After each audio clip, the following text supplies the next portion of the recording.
Our story begins deep in the Amazon jungle, a place so massive and wild that even now, much of it remains a mystery. It's the largest jungle on Earth, teeming with life and rain and towering trees. But things changed the day Dora was born. From the moment she came into the world, Dora had one burning passion: exploring. She was fascinated by every bug, leaf, and sound the jungle offered. But her mom was always cautious, warning her not to go too far. After all, Dora was still young. So, Dora would stick close to home, where she and her cousin Diego would spend their time dreaming about the epic adventures they'd have when they were older. Their grandpa loved listening to these dreams and always reminded them about something very important. To him, it wasn't just a word. It meant something special: teamwork.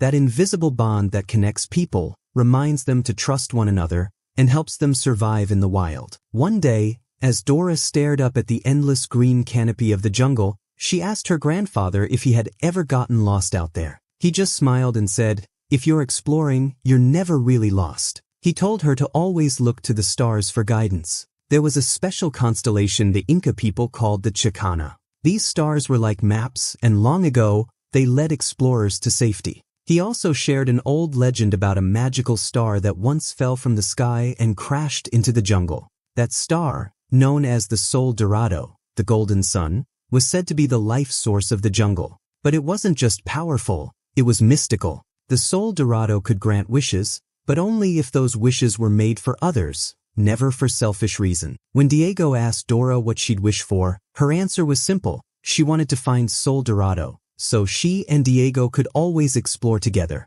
Hearing that, their grandpa handed Dora something very special: a map. But when she opened it, there was nothing on it. It was blank. Confused, she looked at her grandpa.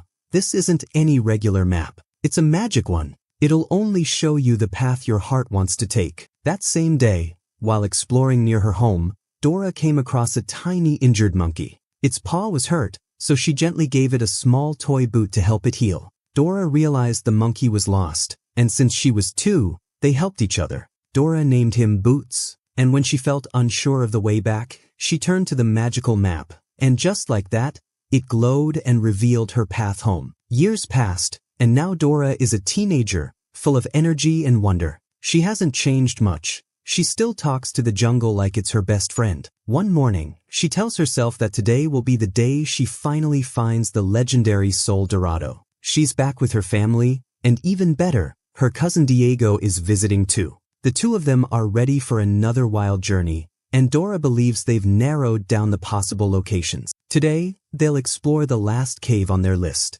When they arrive at the cave, it's immediately clear it's not just any cave. There are creepy signs warning intruders to stay out. Diego feels uneasy, and even Boots hesitates. But Dora, ever hopeful, presses on. Inside, things get more intense. As Dora checks the map, a new clue reveals itself, and just then, she slips and tumbles down a steep pit. When she lands, her eyes widen. She's found something glowing at the bottom of the cave. It's treasure. She reaches out to touch it, but the moment her hand connects, the cave reacts violently. Flames erupt. The cave starts falling apart. Diego throws down a rope and pulls Dora out just in time. But in the chaos, the magical map slips from her backpack and falls straight into the fire. Dora watches in horror as the one thing connecting her to her grandfather, her adventures, and her dreams, turns to ashes. The next morning, the family sits down for breakfast, but Dora isn't her usual cheerful self. She stares down at her plate, quiet and upset. Diego explains to everyone what happened. Dora lost her map. Her parents try to comfort her by saying that she doesn't need a map. After all, she knows this jungle better than any explorer. But Dora isn't convinced. That map wasn't just about directions. It was a symbol of who she was. Now, without it, she feels like her adventures are over. Later that day, Diego finds her sitting alone in her thinking spot, staring at the trees. He wants to cheer her up, so he shares some exciting news. The legendary Camila the Crusader, Dora's idol, is now the director of a jungle-themed amusement park called Jungle World. Dora's eyes light up. Maybe this is it, her next big adventure. Maybe she can still follow in Camila's footsteps, even without the map. The very next day, Dora applies for a job at Jungle World and lands it. She can hardly believe her luck when she actually meets Camila in person. Starstruck, Dora gushes about how she's her biggest fan. Camila listens warmly and explains that she created Jungle World to bring the adventure to others,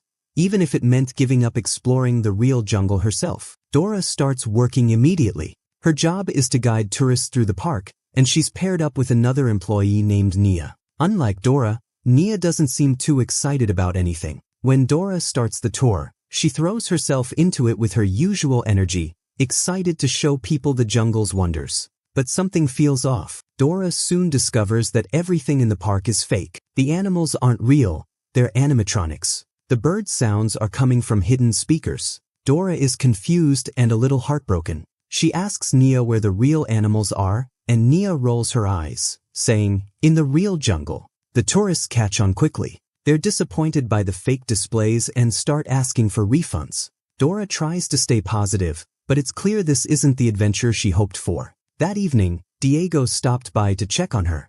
Diego chuckled, trying to lift her spirits, but Dora suddenly remembered something. She had left her employee badge on the tram. She rushed back to grab it, but as she approached, something caught her eye: several strange men, wearing dark gear and carrying weapons, sneaking around the park grounds. Curious and concerned, Dora followed them from a distance. Just then, Diego popped out of nowhere and nearly scared her to death. He warned her that they were in a restricted area and could get in serious trouble if they were caught. The two crouched low and watched the men quietly. They were digging into land clearly marked as protected. The men didn't care at all. Dora and Diego looked at each other in shock. These guys weren't employees. They were treasure hunters. Raiders. They quickly decided to report them to Camila. But when they looked through the trees, they were stunned. Camila wasn't just involved. She was leading the entire operation. Dora's jaw dropped. She watched as the raiders brought Camila a piece of gold they had just uncovered. But Camila wasn't impressed. She told them to keep digging. She was looking for something far more valuable: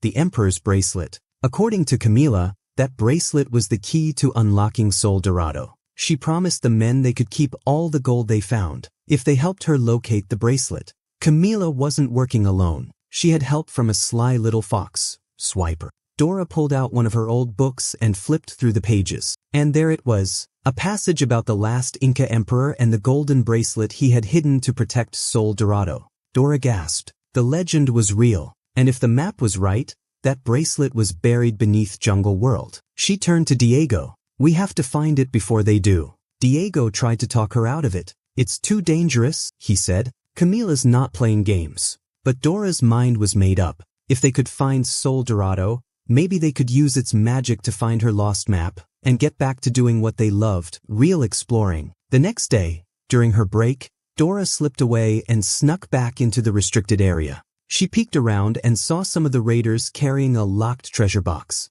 Instead of opening it, they brought it to the park's archives.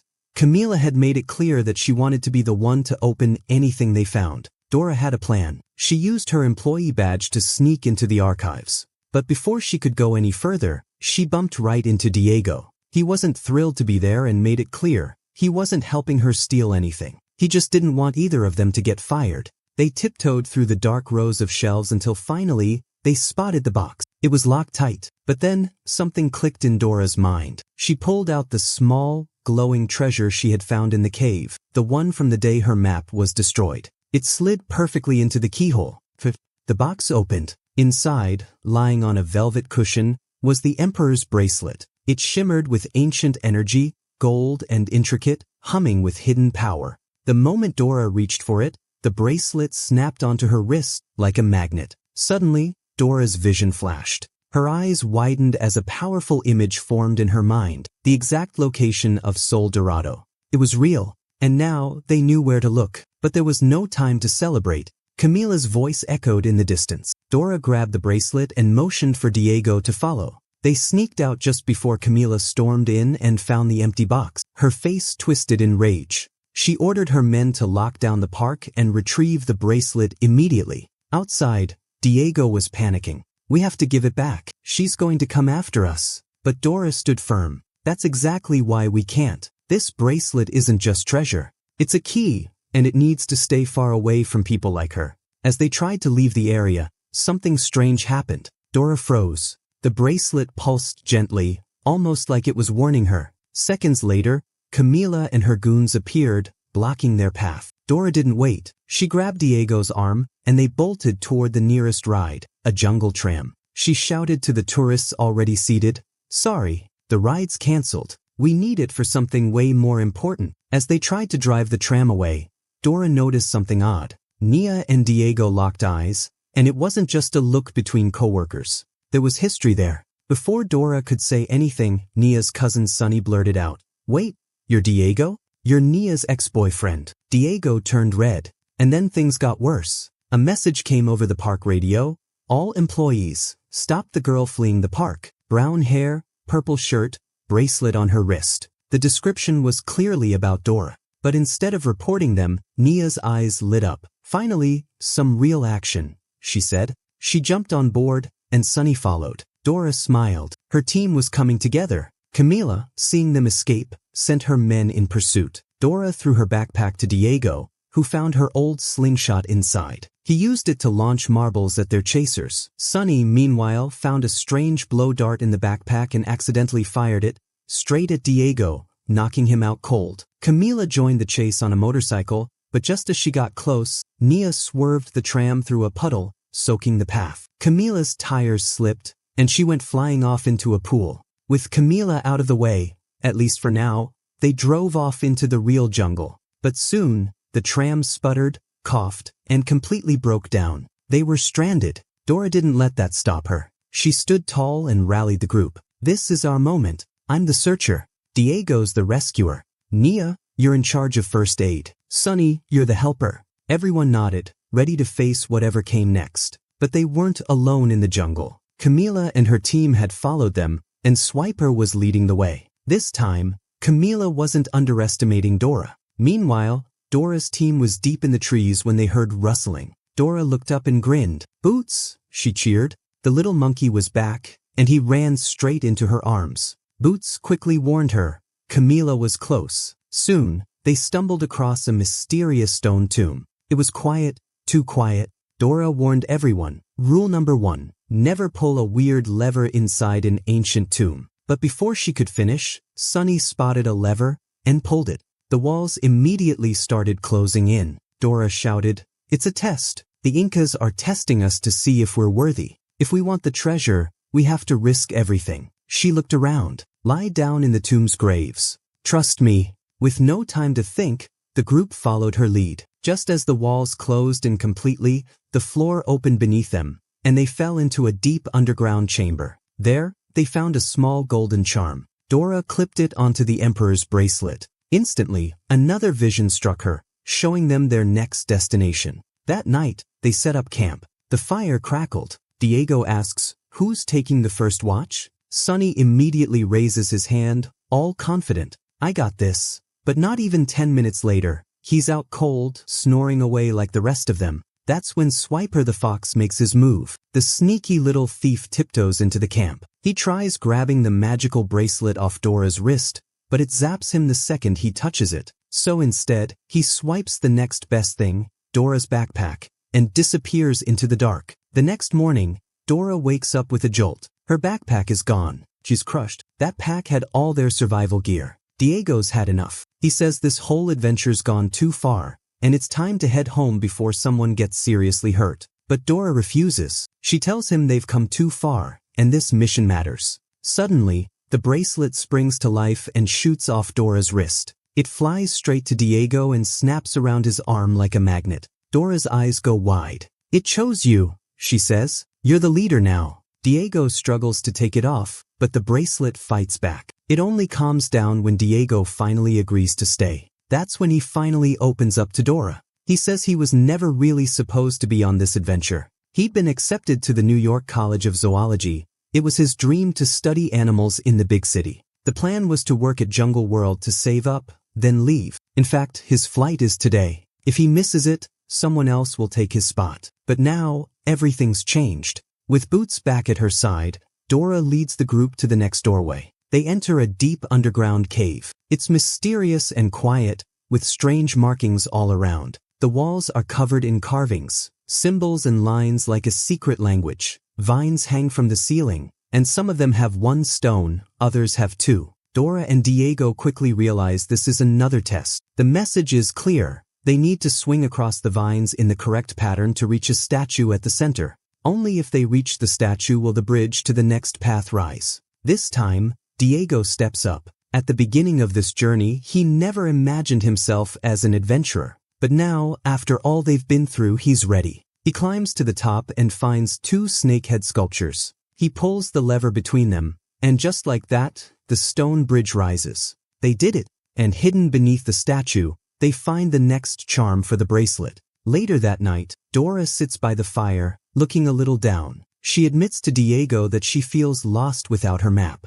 But Diego gently reminds her, 2 days ago, you found an ancient bracelet. Yesterday, you dove into a tomb full of bones. Map or no map, you're still Dora the explorer. She smiles but then says something honest. She tells Diego that she's only brave because she knows he's always there to save her. She's already lost so many things in her life. She doesn't want to lose him, too. Diego hugs her tight. You never will, he promises. Suddenly, the bracelet glows and shows them the final location. Dora turns to the group, eyes wide. It's in the Temple of Light, but before they can celebrate, they're surrounded. Camila and her men have caught up. Camila wastes no time. She coldly orders her men, cut off Diego's arm. Take the bracelet. The goons move in, but the bracelet reacts. It melts the blade clean in half. Furious, Camila turns to Dora and throws her off a cliff. Dora crashes through the trees and hits the ground hard. She's dazed until something magical happens. Spirits begin to appear,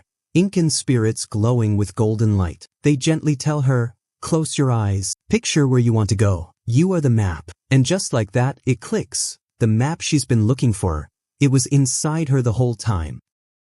Back up at the temple gates, Camila thinks she's won. She and her crew cheer as they arrive. But it's not over yet. The gates are sealed tight. They need a key. That's when Dora shows up again. She gives a quiet signal to Diego. Boom, action time. Diego swings into action, grabs a rope, and ties up Camila and her goons in one slick move. Sunny hurls a rock and knocks out one of the bad guys. Dora runs up and unlocks the gates. The team races inside. Camila breaks free and chases after them, but Dora stops and looks her in the eye. What happened to you? She asks. You used to be a hero. I looked up to you. Camila sighs and admits the truth. Years ago, she found the cave of Cancha. Everyone thought it would be her big discovery, but the cave was empty. After that, people laughed at her, called her a failure. She felt like the world had moved on without her. Dora steps closer and gently says, one failure doesn't define you. You still have greatness inside. For the first time,